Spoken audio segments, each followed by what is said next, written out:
Hi అండి, అందరికీ నమస్కారం. Welcome to our channel Yamuna's world. ఈ రోజు మన వీడియో ఏమిటంటే 2025వ సంవత్సరంలో మహాశివరాత్రి రాబోతుంది. ఈ మహాశివరాత్రి రోజుకి మనం 42 రోజుల పాటు మండల దీక్ష, శివాలయ దర్శనం, ప్రతిరోజు ప్రదోష వేళలో మండల దీక్ష చెయ్యాలి అనుకునేవారు ఎప్పుడు ప్రారంభించాలి, మహాశివరాత్రి రోజుతో దీక్ష పూర్తవ్వాలి అనుకుంటే ఏ డేట్ నుంచి మనం స్టార్ట్ చేయాలి, విధి విధానాలు ఏమిటి, మనం శివాలయానికి ఏ సమయంలో వెళ్ళాలి, పూజ ఏమైనా చెయ్యాలా, నియమాలు ఏమైనా పాటించాలా, పూర్తి వివరాలు కూడా మనం లాస్ట్ వీడియోలో తెలియజేయడం జరిగింది. అయితే ఒకరిద్దరు నన్ను అడిగిన దానికి నేను ఇప్పుడు ఈ వీడియోలో సమాధానం ఇవ్వబోతున్నాను. అయితే వాళ్ళు ఏమంటున్నారు అంటే 42 రోజుల పాటు మండల దీక్ష ఆడవాళ్ళం చెయ్యలేం కదా, మధ్యలో బ్రేక్ అనేది వస్తుంది, అది కాక అన్ని రోజులు కొంతమంది చెయ్యలేని వాళ్ళు ఉంటారు కదా, వాళ్ళకి ఏదైనా మార్గం ఉందా అని అడుగుతున్నారు. అయితే బ్రహ్మశ్రీ చాగంటి కోటేశ్వరరావు గారు చెప్పిన దాని ప్రకారం ఏమిటంటే 42 రోజుల పాటు దీక్షగా, మండలం రోజుల పాటు దీక్షగా ప్రతిరోజు ప్రదోష వేళలో శివాలయ దర్శనం చేయాలి అనేది ఆయన చెప్పినటువంటి మాట. అయితే ఒకవేళ ఇలా అవ్వలేని వాళ్ళు ఏమైనా చెయ్యవచ్చా అని డౌట్ చాలా మందిలో ఉంది కదా, దానికి సంబంధించి నా వరకు నాకు అనిపించింది, నేను చేసింది మీకు నేను చెప్తాను. దానికోసమే ఈ వీడియోనైతే స్కిప్ చేయకండి, పూర్తిగా చూడండి, మీకు కంప్లీట్ గా అర్థమవుతుంది. ఎక్కడ స్కిప్ చేసినా కూడా పూర్తిగా అర్థం కాదు. మరొక విషయం ఏమిటంటే ఛానల్ ని చాలా మంది చూస్తున్నారు, వీడియోస్ ని చాలా మంది చూస్తున్నారు, కానీ సబ్స్క్రైబ్ చేసుకోవట్లేదు, లైక్ చేయట్లేదు, మర్చిపోతున్నారు. తప్పకుండా ముందుగా ఒక లైక్ అయితే చేయండి. ఛానల్ ని సబ్స్క్రైబ్ చేయకుండా ఎవరైతే మన వీడియోని చూస్తున్నారో వాళ్ళు తప్పకుండా సబ్స్క్రైబ్ చేసుకోండి. వీడియోలకైతే వెళ్ళిపోదాం. మనకి 2025వ సంవత్సరంలో మహాశివరాత్రి ఎప్పుడు వస్తుంది అంటే ఫిబ్రవరి 26వ తారీఖు బుధవారం రోజున వస్తుంది. అయితే మండల దీక్ష చెయ్యాలి అనుకునేవారు ఎప్పుడు చెయ్యాలి అనేది మన వీడియోలో చెప్పడం జరిగింది. అర్ధ మండల దీక్ష అంటే 21 రోజుల పాటు శివాలయ దర్శనం చేస్తూ, అంటే ప్రదోష వేళలో ప్రతిరోజు శివాలయ దర్శనం అర్ధమండల దీక్షగా చేస్తూ మహాశివరాత్రి రోజుకి పూర్తి కావాలి. మహాశివరాత్రి రోజున స్వామివారికి దీక్ష పూర్తయిన సందర్భంలో, అలాగే మహాశివరాత్రి వచ్చినటువంటి పర్వదినం రెండు కలిపి మనం భక్తి శ్రద్ధలతో స్వామివారికి రుద్రాభిషేకాన్ని నిర్వహిస్తే అనంతమైనటువంటి ఫలితం లభిస్తుంది. కనుక ఆ రోజుకి పూర్తవ్వడానికి మనకి అర్ధమండల దీక్ష ఎప్పుడు మొదలు పెట్టాలి అంటే గనక 2025వ సంవత్సరంలో ఫిబ్రవరి 6వ తారీఖున గురువారం రోజున మనం స్టార్ట్ చేయాలి. గురువారం రోజున సాయంత్రం ప్రదోష వేళలో మనం శివాలయ దర్శనం స్టార్ట్ చేయాలి. ఆ దర్శనం అక్కడి నుంచి అర్ధమండల దీక్ష అనుకుంటే 21 రోజులు కదా, ఫిబ్రవరి 26వ తారీఖున మనకి ఈ దీక్ష అనేది పూర్తవుతుంది. కరెక్ట్ గా 21 రోజులు అర్ధమండల దీక్ష అని అంటాము. అయితే ఈ అర్ధమండల దీక్ష చేసే వాళ్ళు ఏం చెయ్యాలి, నియమాలు ఏమైనా ఉన్నాయా, పూజా విధానం ఏమైనా ఉందా, నాన్ వెజ్ తినవచ్చా, ఉపవాసం ఉండాలా, ఇవన్నిటి కోసం కూడా ఈ వీడియోలో మీకు తెలియజేసుకుంటాను. అయితే ముందుగా మనం చేయవలసింది ఏమిటి అంటే గనక, మనం అర్ధమండల దీక్ష చేసినా పూర్తిగా మండల దీక్ష చేసినా కూడా నియమాలు ఒకటే వర్తిస్తాయి. రెండిటికి నియమాలు, పూజ అన్ని ఒకటే. అయితే ఏం చెయ్యాలి అనేది తెలుసుకుందాము. నియమాలు ఫస్ట్ తెలుసుకుందాం. నియమాలు, మనం 6వ తారీఖున అర్ధమండల దీక్ష స్టార్ట్ చేస్తాం కాబట్టి 5వ తారీఖు నుంచే నాన్ వెజ్ తినవడము, అలాగే స్మోకింగ్, డ్రింకింగ్ ఇలాంటివన్నిటినీ కూడా, దురాలవాటులన్నిటినీ కూడా వదులుకోవాలి. నాన్ వెజ్ ముఖ్యంగా మానేయాలి ఈ 21 రోజు కూడా. అలాగే బ్రహ్మచర్యం పాటించాలి. అధికంగా ఎవ్వరితోనూ మాట్లాడకూడదు. తెలియని అంటే అక్కడ ఉన్న ఇద్దరు మనుషులకు కాకుండా మూడో వ్యక్తి కోసం మాట్లాడకూడదు. ఎవరిని దూషించకూడదు, ఎవరిని నిందించకూడదు.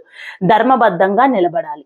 మీరు బ్రహ్మచర్యం పాటిస్తూ మహాశివుని భక్తి శ్రద్ధలతో ఈ రోజు నుంచి అర్ధమండల దీక్ష చేపెడుతున్నాను తండ్రి, నాకు అనుగ్రహాన్ని ప్రసాదించు, నీ అనుగ్రహం నాకు కావాలి, నీ ఆశీస్సులు కావాలి అని చెప్పి స్వామివారికి నమస్కారం చేస్తూ ఆ భక్తి శ్రద్ధలతో ఆ నియమాలు పాటిస్తూ ముందుకు వెళ్ళాలి. అయితే చెప్పులు వేసుకోవచ్చా అని అడుగుతూ ఉంటారు. మనం వేసేది మాల కాదు కదా, కాబట్టి చెప్పులు వేసుకోవచ్చు. నేలపైన పడుకోవాలా, మంచం మీద పడుకోవాలంటే భూశయనం చేయడం అనేది చాలా అవసరము, మంచిది కూడా. అయితే ఒకవేళ ఆరోగ్యరీత్యా మాకు సమస్యలు ఉన్నాయి, మేము భూమి మీద పడుకోలేము అని అనుకున్న వారు ఏం చేస్తారు అంటే మంచం మీద పడుకోవచ్చు. అయితే మనం ఆ రోజు నుంచి మనం బయటికి వెళ్ళొచ్చా, బయట ఫుడ్ తినవచ్చా, ఆహారం ఒక పూట భోజనం చెయ్యాలా ఏంటి అనేది కూడా ఆహార నియమాలు కూడా అడుగుతూ ఉన్నారు. ఆహార నియమాల విషయానికి వస్తే ఏంటంటే, మీరు ఏది తిన్నా కూడా మితంగా తినండి, తక్కువగా తినండి, సాత్విక ఆహారం తినండి, నాన్ వెజ్ అయితే తినవద్దు. ఇలా మీరు నియమాలు పాటిస్తూ మీరు పూజ అనేది చేసుకోండి. పూజ ఎలా చెయ్యాలి అంటే, మీరు ఉదయం ఇంట్లో దీపారాధన చేసుకోండి, సాయంత్రం ప్రదోష వేళలో స్నానం చెయ్యండి. రోజు తలస్నానం చెయ్యాలా అంటే గనక పురుషులైతే రోజు తలస్నానం తప్పకుండా చెయ్యండి శివాలయానికి వెళ్ళేటప్పుడు. స్త్రీలు అయితే మాత్రం సోమవారం చెయ్యండి, శనివారం చెయ్యండి, మిగతా రోజులు చేయొద్దు. ఎందుకంటే వాళ్ళకి జుట్టు పొడవుగా ఉంటుంది కాబట్టి ప్రతిరోజు తలస్నానం చేయడం అనేది వాళ్ళ ఆరోగ్యానికి ఇబ్బంది అవుతుంది. ప్లస్ ఇంకొకటి ఏంటంటే, స్త్రీలకు పాపిట్లో గంగాదేవి నివసిస్తూ ఉంటుంది కాబట్టి స్త్రీలు తలస్నానం చేయవలసిన అవసరం లేదు. పురుషులు మాత్రం ఖచ్చితంగా తలస్నానం అనేది చేయాలి. చేసిన తరువాత మీరు శివాలయానికి వెళ్ళి, శివాలయంలో ఫస్ట్ మీరు కుడికాలు పెట్టండి. గేట్ లోపలికి వెళ్తారు కదా, కుడికాలు లోనికి పెట్టండి. పెట్టిన తరువాత రాజగోపురం, ఏదైతే గర్భగుడి యొక్క గోపురం పైకి ఉంటుందో ఆ గోపురాన్ని చూసి ఒక్కసారి నమస్కరించండి. తర్వాత ధ్వజస్తంభాన్ని చూసి నమస్కరించండి. నమస్కరించిన తర్వాత గుడిలోనికి వెళ్ళి స్వామివారికి నంది ఉంటారు కదా, నంది దగ్గరికి ముందు నందిని చూసి నమస్కరించుకొని అప్పుడు స్వామివారిని చూడాలి. ఇలా చెయ్యండి. తరువాత మీరేం చెయ్యాలి అంటే, ముందుగా 3 ప్రదక్షిణలు చెయ్యాలి. 3 ప్రదక్షిణలు ఎలా చెయ్యాలి అంటే, 9 నెలలు నిండినటువంటి గర్భిణీ స్త్రీ ఉంటుంది కదా, గర్భిణీ స్త్రీ ఎలా అయితే నడుస్తుందో అంత నెమ్మదిగా నడవాలి. నడిచేటప్పుడు ఏంటి, ఎక్కడెక్కడో ఆలోచనలు మైండ్ లో పెట్టుకోవడమో, ఎవరెవరి కోసమో ఆలోచించడమో, ఏదేదో మాట్లాడడం లాంటివి అస్సలు చెయ్యకూడదు. మీరు భక్తి శ్రద్ధలతో మహాశివుని యొక్క నామం మీ నోటి నుంచి రాస్తూ ఉండాలి. ఆ నామాన్ని జపిస్తూ మీరు ప్రదక్షిణ అనేది చెయ్యాలి. ఎలా చెయ్యాలి, నెమ్మదిగా అడుగులో అడుగు వేస్తూ స్వామివారికి ప్రదక్షిణ చేస్తూ, స్వామివారి యొక్క నామం, పంచాక్షరీ నామం అంతట అద్భుతమైనటువంటి నామం మరొకటి లేదు కనుక ఓం నమః శివాయ, ఓం నమః శివాయ, హర హర మహాదేవ అంటూ స్వామివారిని స్తుతిస్తూ ప్రదక్షిణలు చెయ్యండి. ప్రదక్షిణ చేసిన తరువాత గణపతికి నమస్కరించండి. అక్కడ ఏ విగ్రహాలు రూపంలో దేవతలు కొలువై ఉన్నారో అన్నిటికీ నమస్కారం చేసుకోండి. నంది కొమ్ముళ్ళ మధ్య నుంచి శివలింగాన్ని దర్శించండి. శివలింగాన్ని చూస్తూ మీ మనస్సంతృప్తి పడే వరకు కూడా శివలింగం ముందు కూర్చోండి. చక్కగా నమస్కారం చేసుకోండి. స్వామివారి యొక్క నామాన్ని జపించండి. ఇలా చెయ్యండి. చేసిన తరువాత మీకు ఇంకా ఏదైనా చెయ్యాలి అని మీ మనసులో కుతూహలం ఉన్నట్లయితే ఒక దీపం వెలిగించండి. మట్టి ప్రమిదలు మీరు 21 రోజు చేస్తున్నారు కాబట్టి ఒక 25 కొనుక్కోండి. 25 అంటే ఇంచుమించు 30 రూపాయలు ఉంటాయి. ఒకసారి తెచ్చి పెట్టుకొని రోజు ఒక దీపం వెలిగించాలి కాబట్టి మీరు అనుకుంటే ఒక ప్రమిదని పట్టుకుని వెళ్ళండి. లేదంటే ఆ ప్రమిదలు మొత్తం ఒక ఆయిల్ అన్ని దేవాలయంలో ఒక చోట పెట్టుకోండి. మీరు వెళ్ళి అక్కడ వెలిగిస్తూ ఉండండి. అదేనా మీ ఇష్టమే. ఒక దీపం వెలిగించండి. లేదు మేము వెలిగించలేము అనుకుంటే పర్వాలేదు, ఒక బిల్వదళం గాని ఒక పుష్పం గాని సమర్పించండి. లేదు అది చెయ్యలేమో అనుకున్నా కూడా పర్వాలేదు, మీరు భక్తి శ్రద్ధలతో వెళ్ళండి. 2 చేతులు జోడించి నమస్కరించండి. శివలింగానికి ఒక్క చెంబు నీళ్ళైనా సరే వేయడానికి ప్రయత్నించండి. మీకు వీలు ఉంటే, బ్రాహ్మణుడు ఉన్నట్లయితే మీరు ఖచ్చితంగా వేయడానికి ప్రయత్నించండి. ఇలా అక్కడే స్వామివారిని చూస్తూ ఒక్క 10 నిమిషాలైనా సరే కూర్చోవాలి. దేవాలయంలో కూర్చొని స్వామివారి రూపాన్ని కళ్ళల్లో చూసుకోవాలి. ఎలాగా, కళ్ళు మూసుకొనే ఉండాలి, కానీ స్వామివారు లింగ రూపంలో మనకి కనబడుతూ ఉండాలి. అంటే అంత ధ్యానంగా, అంత మనసు ఏకాగ్రతగా ఉండాలన్నమాట. అలా కేంద్రీకృతమయ్యి స్వామివారిని చూస్తూ మనం నమస్కరించాలి. ఓం నమః శివాయ అనే పంచాక్షరి మంత్రాన్ని చెప్తూ ఉండాలి. ఇలా మీరు పూజ చేసుకోండి.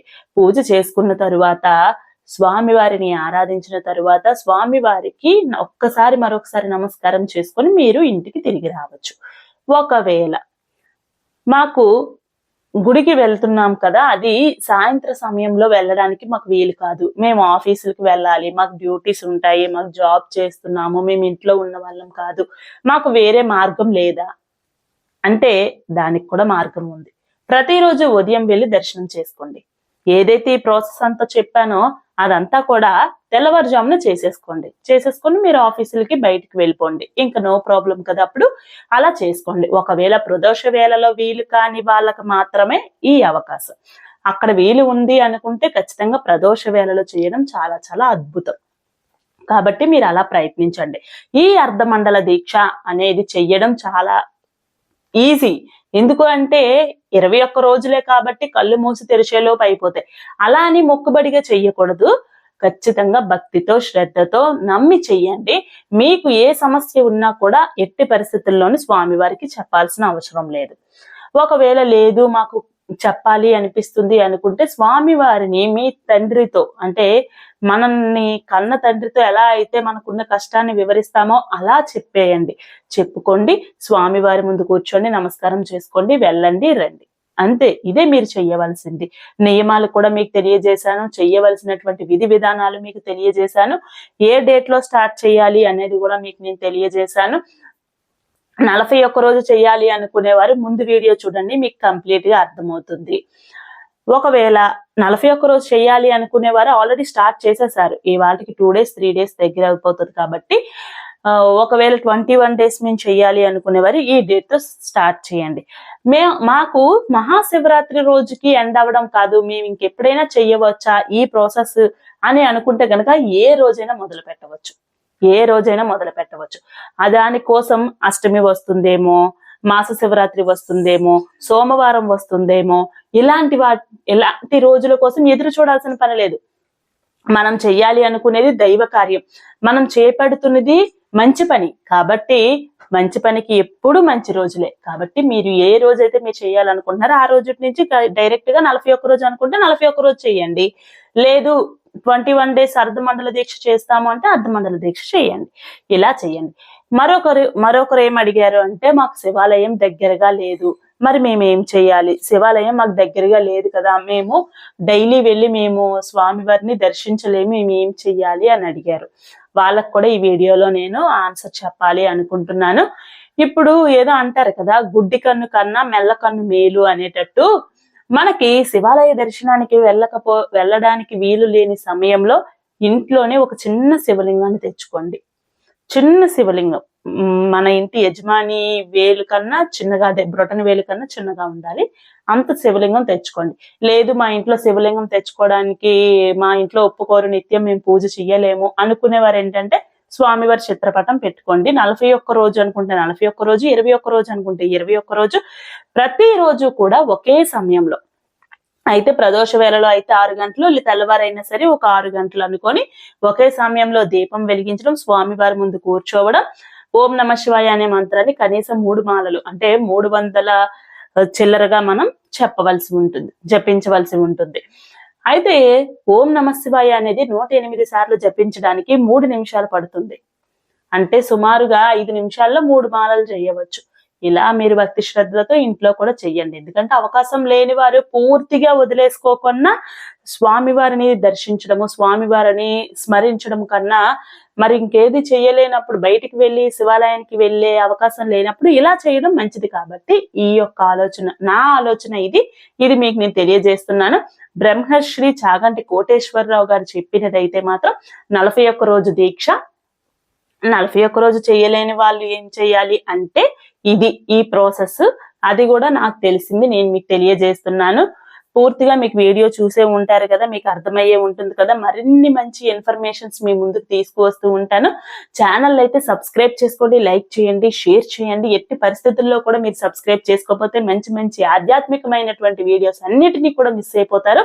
కాబట్టి తప్పకుండా సబ్స్క్రైబ్ చేయండి, లైక్ చేయండి, షేర్ చేయండి. మరొక మంచి వీడియోతో మీ ముందుకు వస్తుంది మీ యమున.